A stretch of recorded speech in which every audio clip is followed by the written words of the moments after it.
خدا شکر دنیا رو هم جمع کرده کجا میبریش گوچی من میلیاردر شدی من یکی بریدن نون نخره انسان هم درست یا بریدن نون همون نصیب کند من نمیگم که شما بای نشی لیکن باشه دو مفته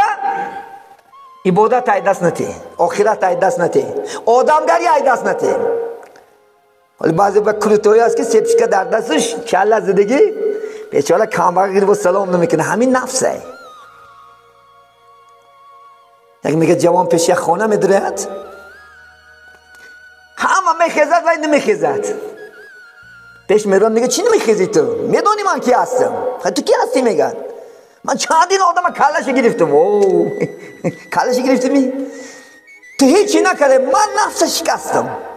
همین نفس کلش گرفتم من الحمدلله تو هیچی نکرده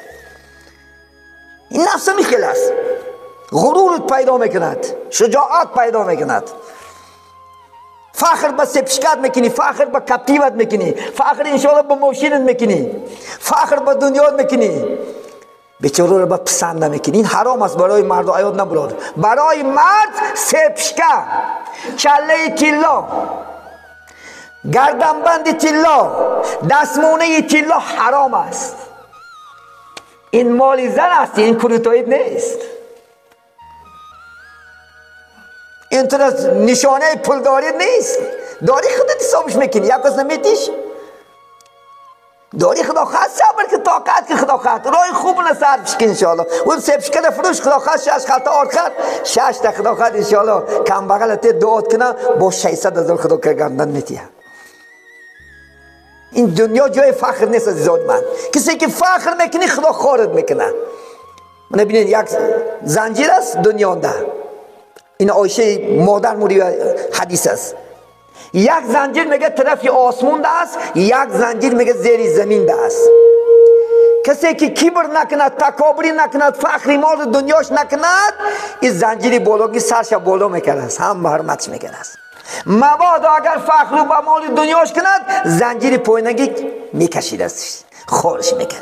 حتی آدمای کبر و من کننده و فخر کننده روز قیامت بر حالت مرچه در محشرگاه زیر آدمان مونده میره چون فقط خدا نخواسته من نخواست نیست به یک تا ماشینه چمو بگیم که یک خانه تیلا داشتیم که این فخر نیست ما باید که خاکسار باشیم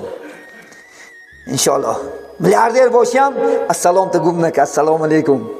سلام هم قرض است علیم کم قرض است انشاءالله خدا خواهد آدم و آدمگری ای دست نتیم